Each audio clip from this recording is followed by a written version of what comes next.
Good morning, welcome to easy grammar. আজ একটা ভীষণ সুন্দর ফ্রেজ নিয়ে এসেছি যার ব্যবহার ইংরেজি ভাষায় ব্যাপক। তবে এই ফ্রেজটা সচরাচর কোনো প্রশ্নের উত্তর দিতে গিয়েই সবচাইতে বেশি ব্যবহার হয়। তবে বড় বড় বাক্যের অংশ হিসাবেও এই ফ্রেজের ব্যবহার হয়ে থাকে। কোনো বিষয়ে ধারণা না থাকা, কোনো বিষয় না জানা, কোনো বিষয়ে সচেতন না হওয়া, এমনটা বোঝাতেই এই ফ্রেজের ব্যবহার হয়। আর ফ্রেজটা হচ্ছে not that one knows of. Not that one knows of. এইবার এখানে দেখো, not that one knows of, এখানে যে নো ওয়ার্ডটা দেখছো যার সাথে আমি এস যুক্ত করেছি, এই নো ওয়ার্ডটা হচ্ছে ভার্ব। বাক্যের টেন্স অনুযায়ী এই ভার্বেরও কিন্তু টেন্সের পরিবর্তন হবে। আর যেহেতু ফ্রেজের subject one, third person singular number, তাই আমি নো এর সাথে এস যোগ করেছি। এখানে যদি থার্ড পারসন সিঙ্গুলার নাম্বার ছাড়া অন্য কেউ এই ফ্রেজের সাবজেক্ট হয়, সেক্ষেত্রে নোজ হয়ে যাবে নো। এখানে আমরা কিছু উদাহরণ দেখব, উদাহরণগুলো দেখলেই ব্যাপারটা আমাদের কাছে পরিষ্কার হয়ে যাবে। কি তিনি একজন সিধেল চোর? তেমন কিছু তো জানি না। এই যে তেমন কিছু তো জানি না মানে কোনো বিষয়ে কোনো ধারণাই নেই, সেই বিষয়ে অবগতই না, বা সেই বিষয়টা সম্পর্কে আমি সচেতনই না। এটাই আমরা not that one knows of ফ্রেজটা দিয়ে প্রকাশ করব। সে চাকরি ছেড়ে দিয়েছিল? আমি যে কিছুই জানতাম না। একই রকম, গত রাত্রে তার বাবা মারা গেছেন আর এদিকে আমি কিছুই জানি না। গত মাসে তার বিয়ে হয়েছে, সে ব্যাপারে বিন্দু বিসর্গও তুমি জানতে না। এখানে পাস্ট টেন্স এবং প্রেজেন্ট টেন্সে সেন্টেন্সগুলো লেখা আছে। সেভাবেই আমরা ফ্রেজের যে ভার্ব নো, তার টেন্স পরিবর্তন করে বাক্যগুলো ইংরেজিতে বলার চেষ্টা করব। ভীষণ সহজ, ভীষণ ইন্টারেস্টিং। কি তিনি একজন সিধেল চোর? সিধেল চোর কাদের বলে? দরজা কপাট ভেঙে যারা চুরি করে তাদের বলা হয় সিধেল চোর, বা শীত কেটে যারা চুরি করে তাদের বলা হয় সিধেল চোর। এর ইংরেজি হচ্ছে বার্গলার। কি হোয়াট তিনি একজন সিধেল চোর? He is a বার্গলার। বিস্ময়সূচক চিহ্ন দিয়ে দিলাম। তেমন কিছু তো জানি না। নট দ্যাট, জানি না। ফ্রেজের যে সাবজেক্ট সে হচ্ছে আমি, তাই এইখানে নো এর সাথে আর এস যুক্ত হবে না। Not that I know all. What he is a burglar? কি তিনি সিধেল চোর? আমি তো কিছু জানি না। অর্থাৎ কিনা তার যে এই চারিত্রিক বৈশিষ্ট্য, সেই ব্যাপারে আমার কোনো ধারণা নেই, সেই ব্যাপারটা সম্পর্কে আমি অবগত না, সেই বিষয়ে আমি সচেতন না। সেটাই আমি not that one knows of ফ্রেজটা দিয়ে প্রকাশ করলাম।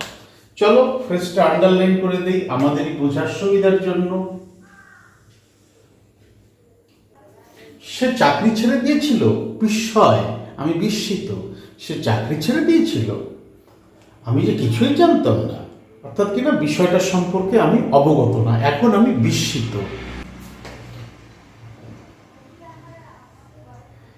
হি লেফট দ্য জব। বিস্ময়সূচক চিহ্ন দিয়ে দিলাম। হি লেফট দ্য জব, আমি যে কিছুই জানতাম না। এইখানে দেখো, জানি না আর জানতাম না, টেন্সের ভেতরে কিন্তু পার্থক্য এসে গেছে। ফলে আমাকে নো ভার্বের জায়গায় বসাতে হবে নিউ, ভার্বের পাস্ট ফর্মটা বসাতে হবে। আমি যে কিছুই জানতাম না। Not that I knew all.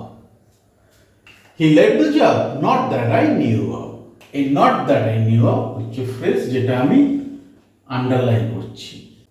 গত রাত্রে তার বাবা মারা গেছেন, আর এদিকে আমি কিছুই জানি না। তার বাবা মারা গেছেন, his father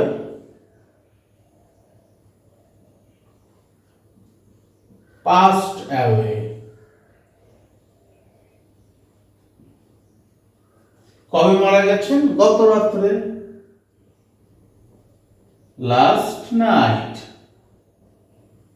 কমা দিয়ে দিলাম। আর এদিকে আমি কিছুই জানি না,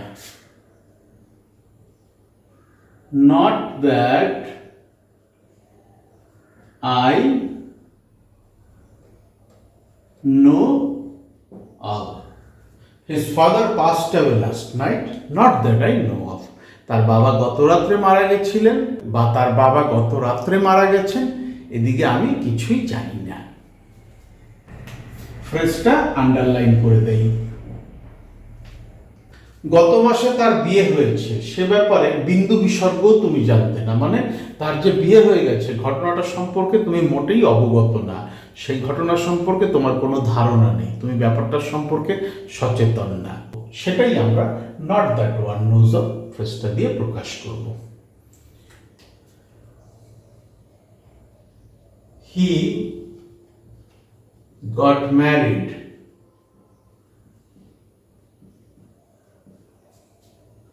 লাস্ট মান্থ, গত মাসে।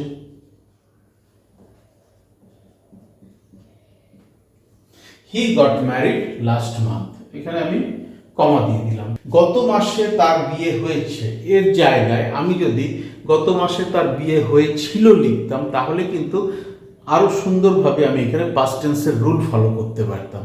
হয়েছে, গিয়েছে, খেয়েছে, এখানে কি একটা ক্রিয়া সম্পন্ন হয়েও তার প্রভাবটা রয়ে গেছে। এই ক্ষেত্রগুলোতে আমাদের প্রেজেন্ট পারফেক্ট টেন্সের রুল ফলো করতে হয়, কিন্তু সেটা আমি করছি না, আমি সেন্টেন্সটা পাস্ট টেন্সেই লিখছি।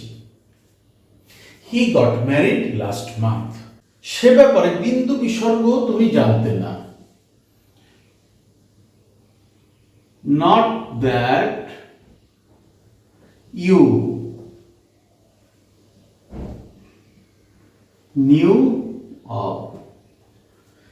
He got married last month, গত মাসে তার বিয়ে হয়েছিল, এ ব্যাপারে তুমি বিন্দু বিসর্গ জানতে না, বা সেই ব্যাপারে তুমি বিন্দু বিসর্গ জানতে না, not that you know of.